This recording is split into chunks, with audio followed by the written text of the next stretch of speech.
Monsieur Spano. Merci. Merci Madame le maire de dire tout à l'heure à propos des logements que vous avez cru à la régulation du marché et que cette main invisible du marché n'a pas fonctionné. Cela fait chaud au cœur aux communistes que je suis. Oui, je voulais vous interpeller Madame le maire, on a parlé d'idéologie ou de principe, mais notre groupe n'est pas par principe ou idéologie opposé à toute forme d'urbanisation, et nous voterons comme un seul homme ou comme une seule femme toute initiative qui maîtrisera toutes les composantes qui améliorent la vie et le quotidien des Aixoises et des Aixois, en termes de transport, de services, d'environnement préservé, d'isolation, de cadre de vie agréable, etc. En l'espèce, nous sommes contre l'urbanisation du Creps. Mais voilà, on voulait intervenir un peu suivant le rôle de lanceur d'alerte que l'on a, nous, ici, dans ce conseil municipal. La vente de ce Creps pour 18 millions d'euros et c'est 3,5 hectares. Et nous serons contre tant qu'il n'y aura pas de projet raisonnable de transport en commun, tant qu'il n'y aura pas de schéma global d'aménagement pour ce quartier qui va connaître une profonde mutation avec l'arrivée de l'université notamment. Cela nous paraît très prématuré et nous vous demandons de ne pas vous précipiter sur ce qui peut apparaître certes comme une opportunité, mais dont il faut que ce soit une opportunité pour tous et toutes, et au premier rang desquels les futurs habitantes et habitants, et pas simplement une opportunité financière. Nous vous avions interrogé lors du dernier conseil municipal sur cette vente, et vous nous avez affirmé l'avoir temporairement bloquée, et nous nous en sommes réjouis. Mais est-ce qu'on peut toujours en être sûr ? Parce que, c'est vrai que vous siégez notamment au conseil régional, que ça peut aussi être une opportunité pour la région. Aussi, pour montrer que vos propos sont sincères et non pas une promesse à quelques jours des élections, est-ce que vous pourriez nous garantir que administrativement le blocage de cette vente? Pourriez-vous prendre des décisions et un engagement notamment juridique rendant effectif ce refus? Par exemple, est-ce qu'on peut faire voter un sursis à statuer sur la zone du Creps qui gèlera toute velléité de vente? Je termine sur la question des normes, merci. Il s'agirait là d'une réelle protection qui nous garantirait, nous élus et nous habitants, un projet maîtrisé avec une réelle plus-value, je déteste ce terme mais je ne peux pas en employer un autre, si je puis dire, en termes de mieux vivre dans cette ville. De notre point de vue, ce n'est que par des actes administratifs forts et concrets que vous nous garantirez le blocage de cette vente. Faites-le et nous vous garantissons que tout projet dans cette zone sera étudié par notre groupe avec bienveillance et sans critique idéologique, uniquement pour critiquer. Mieux encore, et ce n'est qu'une supposition, vous pourriez classer le Creps en zone UEF. Pardon d'être un peu technique, ce sont des termes que j'ai aussi appris récemment, ou UET. Il est habituel que le classement en zone UEF concerne les terrains de sport et ceux en zone UET, les terrains à vocation de recherche ou d'enseignement. Vous connaissez bien ces zones puisque vous les évoquez en zone dans la page 8 du règlement du PLU aixois. Mais ce qui nous étonne, c'est que, comme le montre la planche 57 du PLU, c'est que dans ce même PLU, vous avez élaboré et voté le Creps qui est en zone UE, ce qui permet toute constructibilité. Et nous, ça nous inquiète. Et enfin, pour le Creps, ni en zone UF, ni en zone UET. C'est peut-être volontaire ou un oubli, mais il semblerait que vous ayez fait le choix délibéré dans le PLU de ne pas classer ainsi cet équipement sportif et universitaire. Pour nous, si vous voulez réellement protéger le Creps, nous vous demandons de faire une modification du PLU et de le classer en zone UEFS ou en UET. Faute d'une telle protection, les terrains du Creps, établissement d'enseignement supérieur, ne seront pas préservés, ni en UEFS, ni en UET, et sont donc mutables à tout moment. Et enfin, j'ai terminé. Leur qualification en zone UM lors du PLU en 2014 peut laisser subsister une possibilité pour leur modification future. Enfin, nous nous étonnons encore que les facs de droit et de sciences humaines soient classées en zone UM avec une prescription de hauteur et sont donc mutables en zone résidentielle, comme le montre la planche du EPSU. La piscine Yves Blanc et tout le complexe du stade Carcassonne est également classé en zone UM. Pourquoi les raisons d'un tel choix? Nous voyons bien avec le Creps ou avec la clôture du chemin entre l'avenue Schumann, ce qu'évoquait notre président, M. Marc Pénat, et l'avenue Jules Ferry, les effets de ce zonage et le classement du PLI qui pourrait livrer la ville aux promoteurs. Et je pense que vous y êtes opposés. De la même façon dont sont vendus et gérés les chemins sur lesquels devraient exister des servitudes de passage, on l'a dit pour le passage à gare, mais aussi pour ce passage-là. Et enfin, nous pensons que les équipements universitaires aixois ne devraient pas être en zone UM. Merci de nous avoir écoutés. Merci, Monsieur Spagno. Alors, sur le pont de l'Arc, je peux vous dire que j'ai demandé au service de s'opposer. Il n'y a pas qu'un projet, il y en a deux. Il y a un projet sur l'ancienne propriété de Campou, qui a été vendu à celui qui a fait le Cézanne, qui se trouve sur Sextu-Mirabeau, Cercle, le sculpteur Cercle, je crois que c'est comme ça qu'il s'appelle. Et vous avez le projet du Creps, mais le terrain n'appartient pas à la ville, il appartient au conseil régional. J'ai, en son temps, écrit à M. Muselier que je m'opposais à tout projet dans la mesure où il y a des problèmes de circulation dans ce quartier, dans la mesure où nous allons avoir la A8, la A51 qui va déboucher à cet endroit-là, puisque l'État, après que le territoire, sur ma demande, ait fait la première partie, la première bretelle, la A8, la A51, pour dégager le Jas de Bouffan, où nous avions des passages de camions permanents qui rendaient la circulation dangereuse. Donc le territoire avait fait l'avance des fonds, c'est-à-dire nous avons payé la première partie de la A8, la A51, ce qui a entraîné l'État à faire la deuxième partie de la A8, la A51, qui doit déboucher sur ce quartier. Nous ne savons pas encore comment, étant donné que le projet est à l'enquête publique. Il y a 3 tracés et je pense que le projet est en cours d'enquête publique. Donc pour le moment, les décisions ne sont pas prises. Donc je crois que tout projet sur ces lieux est prématuré. Après, vous avez des personnes qui ont des droits.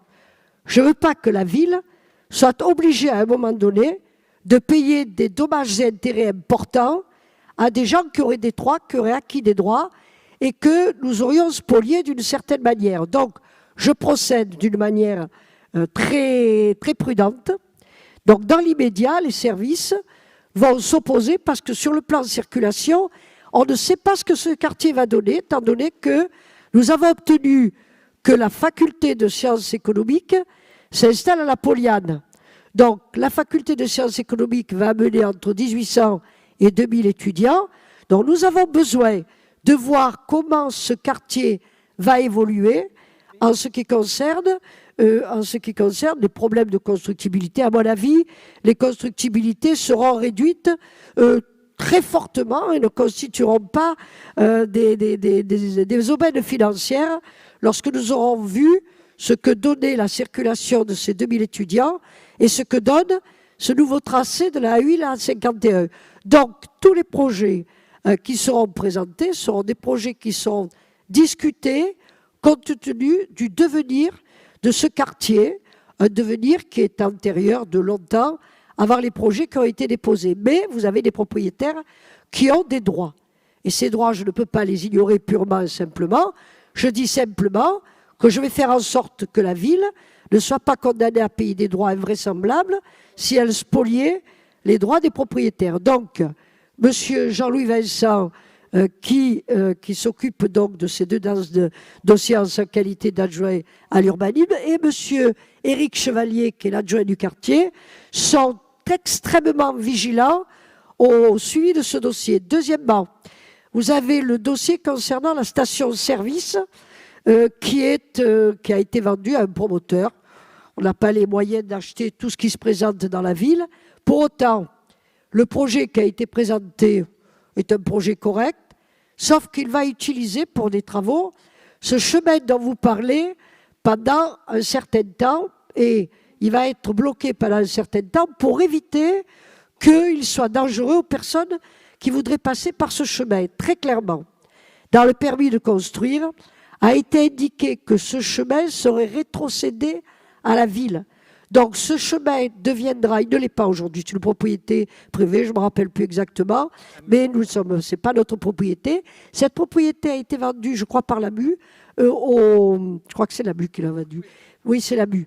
Donc par l'AMU, elle a été vendue à un promoteur privé. L'AMU a besoin d'argent aussi, l'université n'est pas riche.